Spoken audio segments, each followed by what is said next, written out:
Hi guys, welcome to chapter 1 review of our Taking Flight book.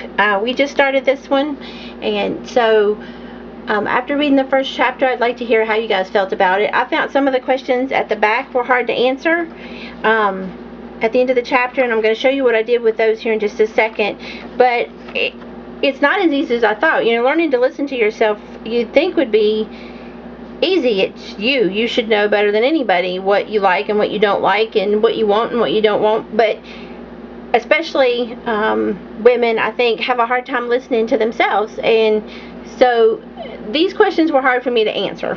So I want to show you how I went about putting those in, and then we want to go ahead and we're going to start with the next chapter in the book. Let's see, Learning to Soar. That's going to be the next section that we do. So anyway, going back to these questions, what I did was I took my journal, my 365-day-a-year journal, and on the very first page in my journal, I answered the questions. Well, when I was done answering the questions, I found them very personal and didn't really want to share them with everybody. So I drew a picture on top of it, and I think the picture symbolizes me, and then trying to listen to myself. So today we're just going to color this picture and kind of hide the background, and you're welcome to do that if you'd like, and you're welcome to share otherwise too. In fact, we'd love any comments that you have to make. Enjoy the book, enjoy this next week, because I think we get to work on the covers for our books and things, and that should be a lot of fun. So I hope you enjoy the book as much as I do, and I will talk to you guys next week. Okay, so for this week, what we're going to do is color this this background page that I did, and what I'm going to use is I'm just going to use regular markers, and I'm going to show you my marker setup. These are my markers, my pretty colors, and I bought these markers at a yard sale, and I think I paid $2 for the bag, and they're all different types of markers. So we've got everything from Stampin' Up! Markers to Close to My Heart to Zig Writers, all different types of markers. So it doesn't have to be any particular kind.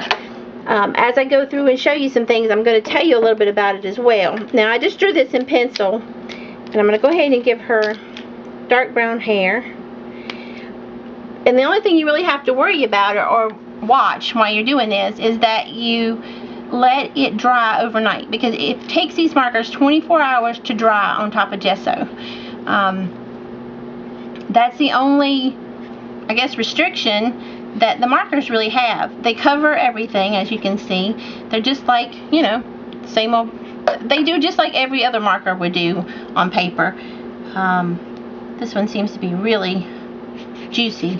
So what I'm going to do is just color her in basically like this, and then some little squiggles in her hair down here. And I'll go back and show you how to get a little more texture in there in a little bit. But what I wanted to show you was, after you're done, this is still going to be wet, and it's going to be wet for up to 24 hours. That's how wet it is for 24 hours. But after that, you're going to be able to go, and this is another page I did, which you'll find out this week. It's our page for the week. But this I also did in markers, and these I just did yesterday, and they're dry. So it literally just takes 24 hours for the markers to dry, and then they're just set, as well as anything else, watercolors, whatever else you want to use. They're just as good. But because the markers are wet, you can go back and add some different effects.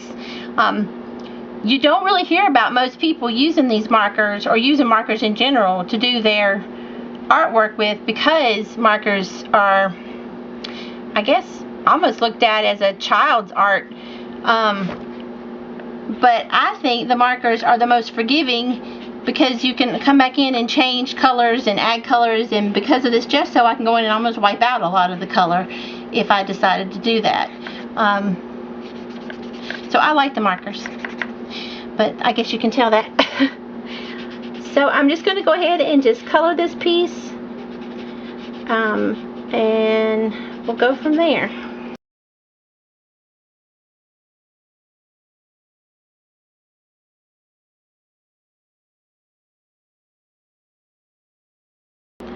So like I said, these are just regular, this one's a Stampin' Up! Marker. I'm sure somewhere in my stack of colors I have This one's going to be a Zig marker. And this is just going to be my skin tone.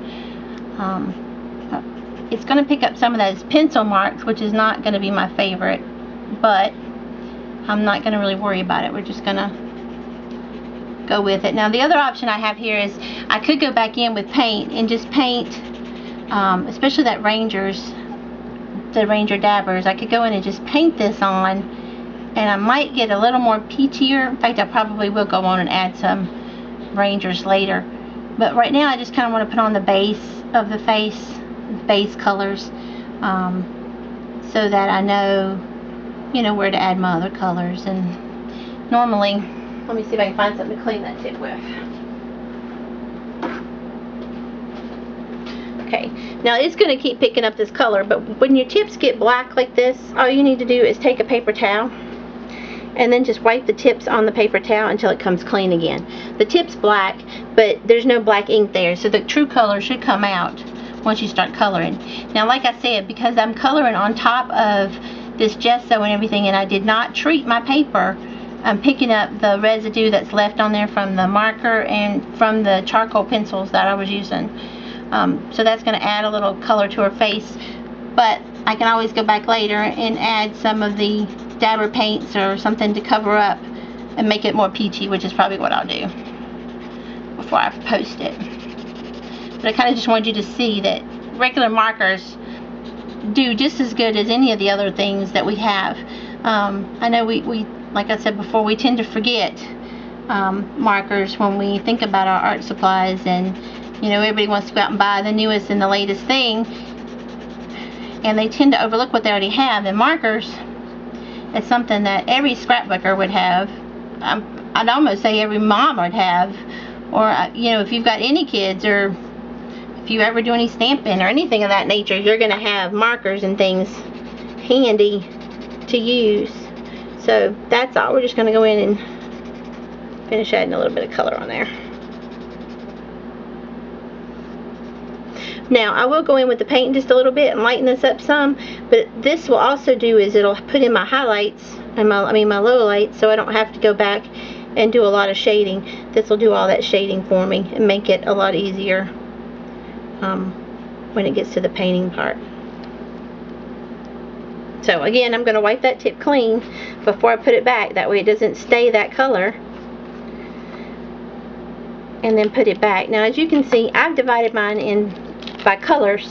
This is my brown family, this is my blues, and today I feel like a blue shirt, so we're going to pick a blue. Let's go with this one, bright blue. This one is a Stampin' Up marker too. So we're just going to go on and put some blue.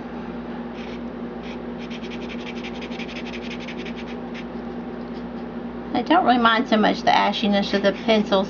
I really like drawing with this pencil, and yeah, so I like it. That's the reason I'm using it. And it's just a regular, I think it's called Jet Black, and it's by Prismacolor, this pencil that we used here today.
Okay, so what I have here is just a Ranger dabber, and instead of using it in the dabber fashion, I'm going to take the lid off, mix it up a little bit, and then I'm going to paint her face, hopefully.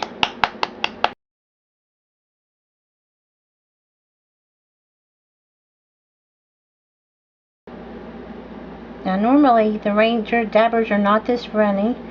I added some water to the dabber to just kind of make it easier to smooth out over what was already here. And I really didn't want a thick layer. I just needed a little bit to lighten the color so I could go back and add some more details.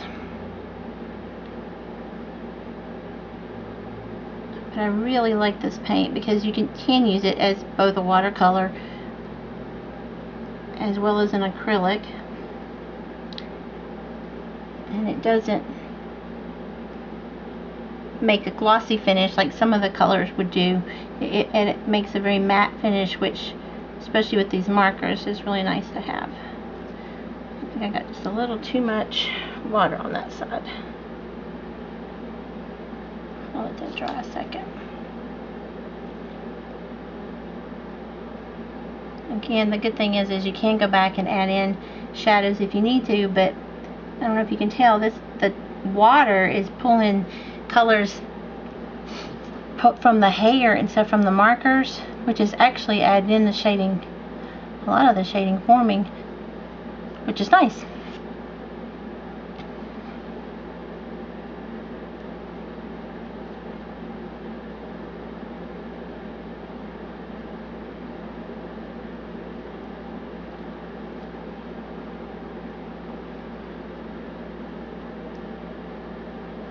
I don't know if you can see that, but just that little bit lightened up a lot of it, which is really the only thing I wanted to do was lighten it some. Okay, and then when this dries in a little bit, I'll be able to come back in with the markers and add in some peach for her cheeks and that kind of thing. And then when I get to the house, I can finish up her eyes. So we're going to give this a little while to dry, and I will come back and let you see how it turns out. Okay, so just a second ago, I figured out when I was playing with my the water in my dabbers that if you add water to the markers that are already on your page, it gives it a kind of a watercolor effect. I don't know if you can, if I can get it to, and it smooths out the lines that you have from just using markers with just that little bit of water. But I kind of like the way it's kind of, I don't know, blending it together, I guess, and getting into the spots that I didn't really like to begin with. But it's just another example of how if you just experiment with what you have, sometimes you don't even need to get anything else. You've already got everything you need right in front of you. So I learned something new about markers today, and I'm glad I could share it with you. Alright guys, for right now that's all I can do, so I will see you guys later, and I will post back how she turned out. Thanks.